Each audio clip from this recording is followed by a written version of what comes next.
Hello friends, नमस्कार साथियों इस टॉपिक में हम आपको एक बहुत ही महत्वपूर्ण चीज़ बताएंगे कि जिसका कब्जा वो मालिक आपने बन सकता है। ये कानून सुना होगा कि जिसका कब्जा वो मालिक बन सकता है। तो किन कंडीशंस में बन सकता है, ऐसी 5 क्या-क्या कंडीशन है, अगर वो शर्तें आपने पूरा कर दी तो उस निजी संपत्ति पे आप मालिकाना हक पा सकते हैं। साथियों एक चीज़ मैं आपको बता दूं, यूपीआरसी की धारा जो 144 है वो भी कुछ इसी के बारे में प्रावधान करती है कि अगर कोई व्यक्ति जो है वो लंबे समय से, अगर मान लीजिए किसी उस पर जो है ज़मीन पर काबिज है, ठीक है, और मान लीजिए उस पर कब्जा किए हुए अपना काफ़ी समय से, ठीक है, तो वो घोषणा के लिए वाद ला सकता है।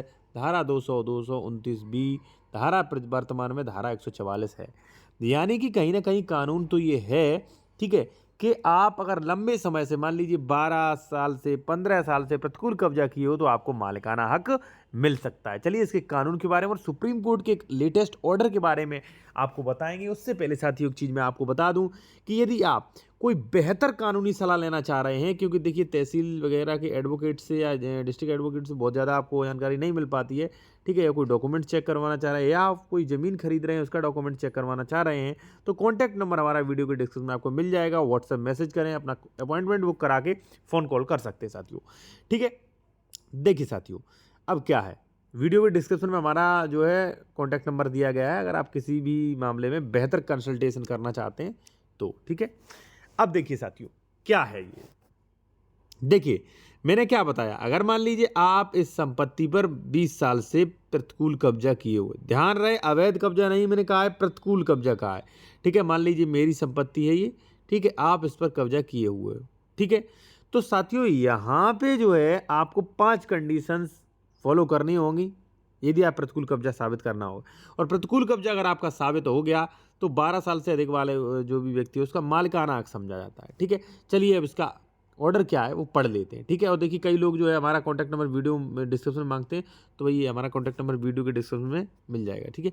देखिए साथियों, जस्टिस उभय एस ओके द्वारा लिखे गए फैसले में कहा गया क्या, कि जब कोई पक्ष प्रतिकूल कब्जे का दावा करता है तो उसे पता होना चाहिए कि संपत्ति का वास्तविक मालिक कौन है।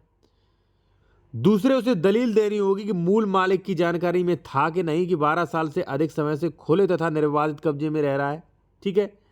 सांबिकी कथन वाद में पूरी तरह अनुपस्थित है, इसलिए वाद में प्रतिकूल कब्जे की दलील कोई उचित आधार नहीं है। अदालत ने प्रतिकूल कब्जे के आधार पर संपत्ति स्वामित्व का दावा करने के संबंध में स्थापित स्थिति को दोहराया, ठीक है, क्योंकि स्थिति तो पहले ही से इस पर कानून है। फिर उन्होंने दोहराया कि ये चीज़ें भाई, प्रतिकूल कब्जा अगर आप अपना बता रहे हो, मालिकाना आप अपना बता रहे हो प्रतिकूल कब्जे के आधार पे, तो 5 कंडीशन आपको फॉलो करनी पड़ेंगी। वो ये अभी मैं समझाऊंगा आपको बहुत ही विस्तार से, ठीक है।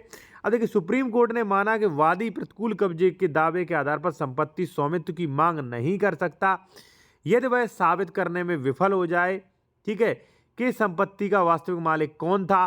12 साल के समय से निर्बाध तथा खुला कब्जा था, ठीक है। तो अगर ये साबित करने में असफल हो गया तो भाई उसे मालिकाना हक नहीं मिलेगा।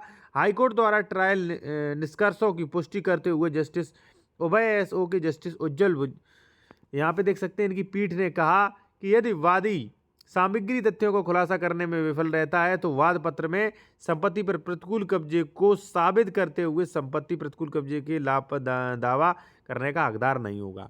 अब सीधी बात यह है, ये 5 कंडीशन आप समझ लीजिए साथियों, 1 2 3 4 5, ये ठीक है ना।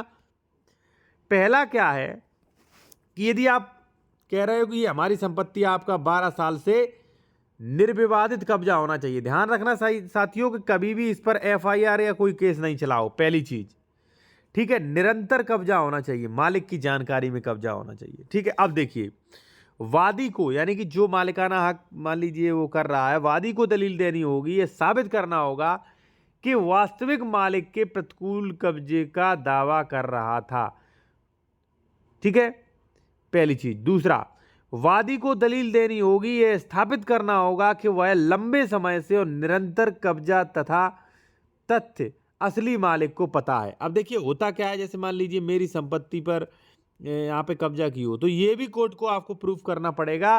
देखिए ऐसा तो है नहीं कि भाई हमारी संपत्ति एक पड़ी है तो घर से 100 किलोमीटर दूर, ठीक है ना, और आप इस पर कब्जा कर लो, 12 साल से कब्जा करे हो, आप सोचो उसके मालिक बन जाए। नहीं, ऐसा भी नहीं होगा। आपको ये प्रूफ करना होगा कि मालिक को, यानी कि मुझे पता था कि आप उस पर कब्जा किए हो, प्रूफ करना पड़ेगा, सबसे बड़ी चीज है। ठीक है ना।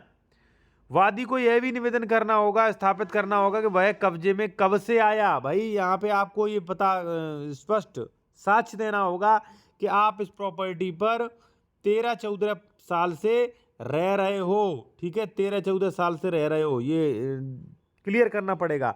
आपको ये भी क्लियर करना पड़ेगा कि इसके जो सही मालिक हैं उन्हें पता था। आपको ये भी ये भी आपको पता करना होगा कि 12 साल से अधिक से आपका निरंतर कब्जा चला आ रहा है। और देखिए यहाँ पर यह भी आपको प्रूफ करना होगा, वादी को स्थापित करना होगा कि उसका कब्जा खुला तथा निर्बाध है। तो खुला यानी कि स्पष्ट, सबको पता है। ठीक है, निर्विवाद यानी कि किसी भी प्रकार से कोई विवाद वगैरह कभी भी नहीं हुआ, कभी भी एफआईआर वगैरह नहीं हुई। ये प्रूफ करना पड़ेगा साथियों। ठीक है, बाकी अगर मान लीजिए आप किसी भी मामले में अगर बेहतर से बेहतर कानूनी सलाह लेना चाहते हैं तो कॉन्टैक्ट नंबर वीडियो के डिस्क्रिप्शन में मिल जाएगा, या डॉक्यूमेंट चेक करवाना चाहते हैं तो कॉन्टैक्ट नंबर वीडियो के डिस्क्रिप्शन में मिल जाएगा। व्हाट्सएप मैसेज पहले करें, डायरेक्ट कॉल मत करिएगा। धन्यवाद।